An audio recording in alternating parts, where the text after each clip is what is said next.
c'est parler à Dieu. Et à combien de temps remonte quand tu as prié? Ah oui. Quand je dis prier, ce n'est pas les récitations préconçues, non. Parce que lorsqu'on prie, on parle avec Dieu. Quand tu parles avec quelqu'un, tu ne récites pas quelque chose. N'est-ce pas?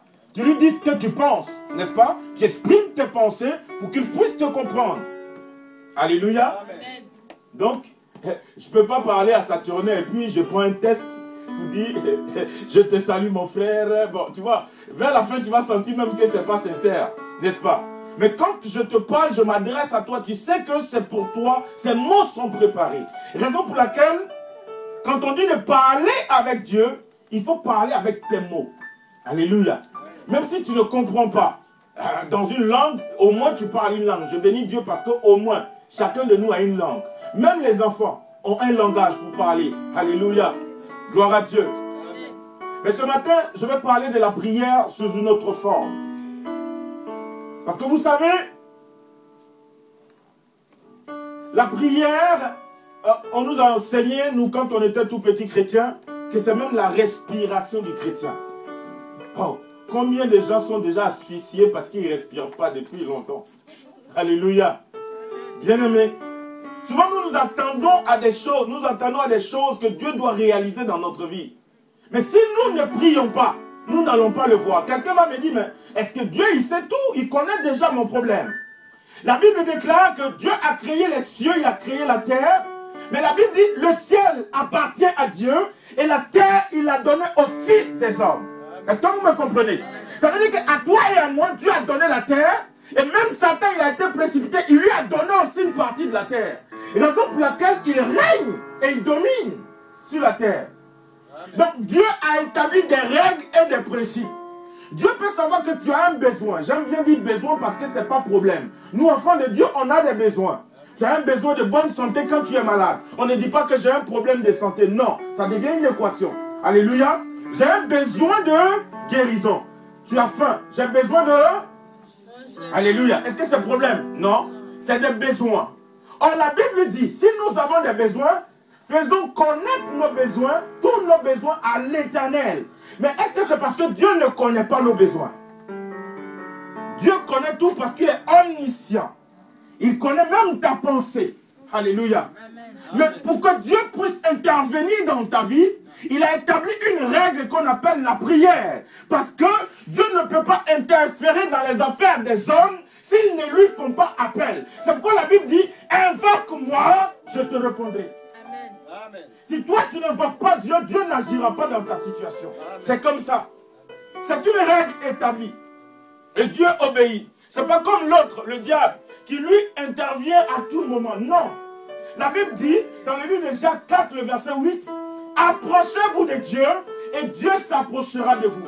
Ça veut dire que si tu vis tous les jours et tu ne t'occupes pas de Dieu, ta vie, comme tout le monde, non, je ne crois pas, je ne sais pas qu'il y a un Dieu qui existe. Pourtant, tous les jours, dans ta vie de tous les jours, il y a des questions auxquelles, pour répondre, tu fais référence à Dieu. Et certains disent, non, Dieu n'existe pas, je ne crois pas en Dieu. Bon, c'est un choix. Mais en même temps, quand il y a un problème, alléluia, la première chose, oh my God, oh Dieu, alléluia. Pourtant, tu ne crois pas que Dieu existe. Bon, c'est inné, c'est déjà à l'intérieur de toi. Alléluia. Amen. Amen. Je suis en train de venir quelque part et je veux que vous me compreniez ce matin. Parce que le premier élément pour que Dieu intervienne dans ta vie, il faille que toi tu pries d'abord. Bien souvent nous avons des problèmes. Bien souvent nous avons des difficultés. Nous passons du temps à nous lamenter. Nous passons du temps à nous inquiéter au lieu de prier. Ce n'est pas parce que Dieu ne connaît pas ta situation. Ce n'est pas parce que Dieu non plus ne voit pas ce que tu vis. Mais il faut que tu lui donnes l'occasion d'intervenir.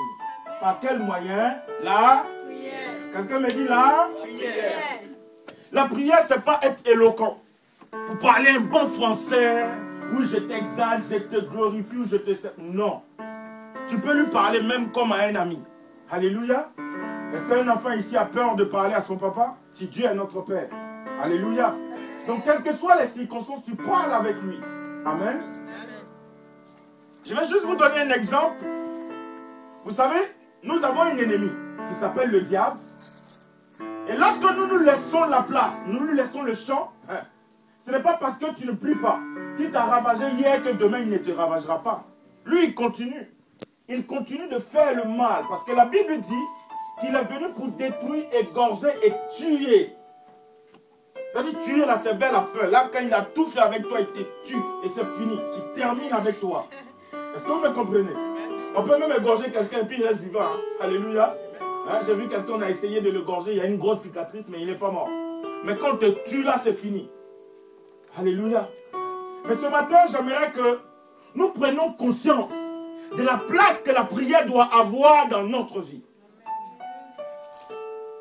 Prier, ce n'est pas passer des heures, non. Prier, c'est exprimer son cœur à Dieu. Amen. Je suis désolé pour ceux qui font des récitations, parce que ça ne vient pas du cœur. En fait, nos paroles, Dieu, il n'écoute pas les paroles, les bavardages qu'on fait. Mais c'est ce qui vient du plus profond de notre cœur. C'est pourquoi le psalmiste dit « mon âme ». Est-ce que vous comprenez? Quand on parle de l'âme, on parle du siège des sentiments. Est-ce que vous voyez un peu? Donc il exprime à Dieu ce qu'il ressent à l'intérieur de lui-même.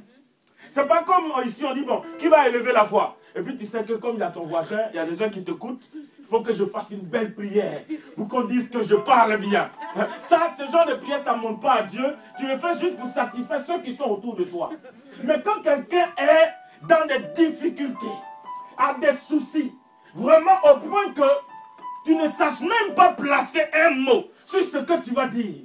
La Bible dit, tu vas pousser un soupir et tu dis, hey, Dieu. Quand vous lisez la Bible dit, la prière la plus puissante, c'est quand nous poussons des soupirs vers Dieu. J'aime ça. Est-ce que quelqu'un a poussé des soupirs? Non. Est-ce que tu es arrivé déjà à une situation où, quand tu veux parler, même tes lèvres tremblent? Tu n'arrives pas à dire ce que tu dois dire. Et puis, c'est ton cœur qui parle à Dieu. Amen. Il n'y a rien que Dieu ne puisse faire. Mais il le fera que par le moyen de la prière.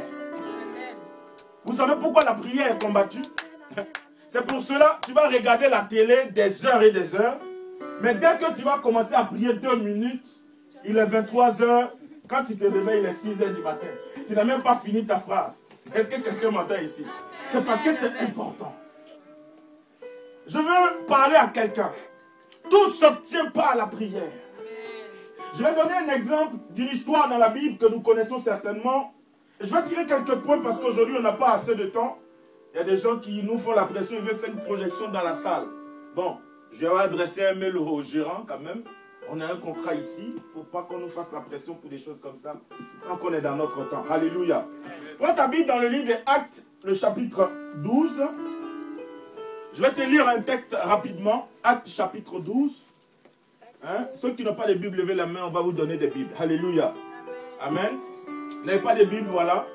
Hein? Tu ouvres la page Acte 12 et puis tu donnes. Alléluia.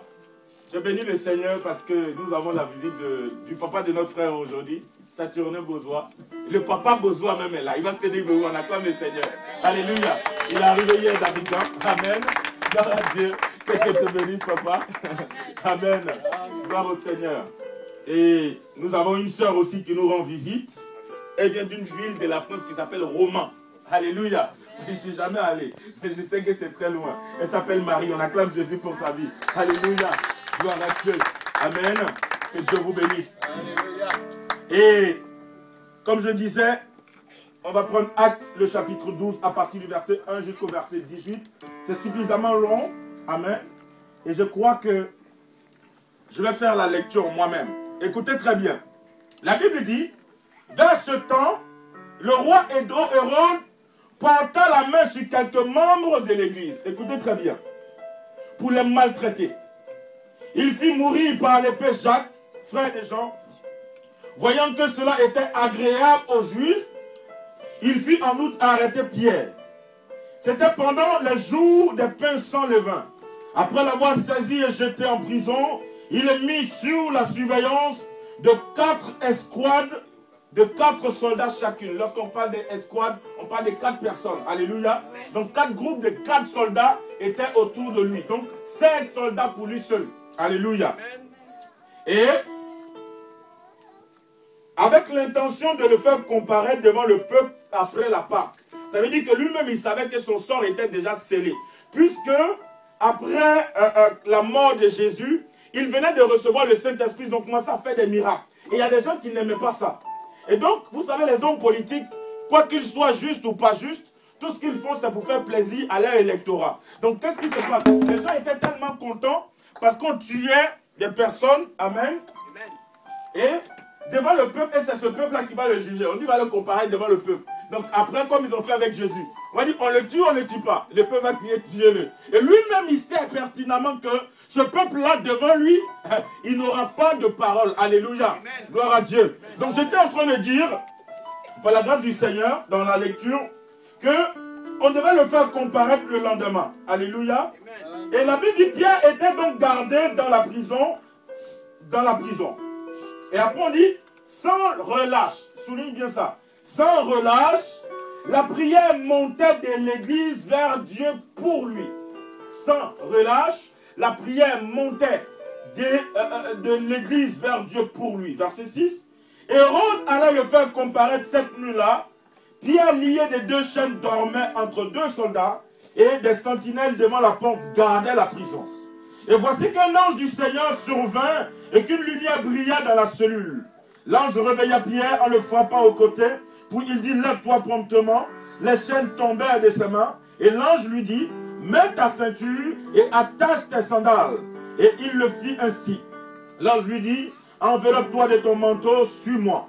Pierre sortit, le suivit. Il ne savait pas que l'intervention de l'ange était vraie, mais il pensait que c'était une vision. Non, je suis en train de penser à quelqu'un. Quand Dieu va commencer à te bénir, c'est tellement beaucoup que tu vas penser que tu es dans un rêve. Alléluia. Et la délivrance se passait, mais il pensait qu'il rêvait. Il pensait qu'il était dans un sommeil. Et je continue, c'est jusqu'au verset 18. Et voici que l'ange du Seigneur survint et qu'il lui met brillait dans la prison. Et l'ange réveilla Pierre, le frappant sur le côté, puis il dit, lève-toi promptement, les chaînes tombèrent de ses mains. Et l'ange lui dit, mets ta ceinture, attache tes sandales, et il fit ainsi. L'ange lui dit, enveloppe-toi de ton manteau, et suis-moi. Pierre sortit et suivit. Il ne savait pas que l'intervention de l'ange était vraie, mais il pensait avoir une vision. Lorsqu'il eut passé la première garde, puis la seconde, il arrivait à la porte de fer, dis avec mon porte de fer, qui mène à la ville. Elle s'ouvrit d'elle-même. Je vais vous expliquer ça tout à l'heure. Alléluia. Devant eux. Et il sortit et s'avançait dans la rue. Aussitôt l'ange le quitta. Revenu à lui, Pierre dit, maintenant, je sais vraiment que le Seigneur a envoyé son ange et qu'il m'a délivré de la main d'Hérode et de tout ce que le peuple juif attendait. Après réflexion, souligne bien ça, après réflexion, il s'est rendu dans la maison de Marie, mère de Jean, surnommée Marc, où un certain nombre de personnes étaient réunies et priaient. Quand il eut frappé à la porte d'entrée, une servante du nom de Rhode s'approcha pour écouter. Donc elle a posé la question, qui est-ce? Pierre répond, c'est moi. Alléluia. Et lui dit, tu es folle. Du moins, elle courut, elle reconnut du moins la voix de Pierre. Et dans sa joie, au lieu d'ouvrir la porte, elle courut pour aller annoncer que Pierre est là. Et lui, il est encore derrière la porte. Je vais t'expliquer ça tout à l'heure aussi. Alléluia. Et ensuite, il dit, tu es folle, mais elle soutenait qu'il était bien ainsi. Et il dit, c'est son ange. Cependant, Pierre continuait à frapper. Il ouvrit et fut étonné de le voir.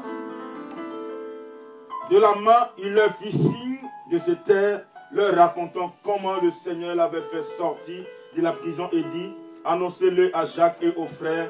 Puis il sortit et s'en alla dans un autre lieu. Verset 18. On dit, quand il fit jour, l'agitation ne fut pas petite parmi les soldats, qui étaient donc devenus Pierre. Alléluia. Je vais m'arrêter là. Non, je suis en train de dire que Dieu va délivrer quelqu'un.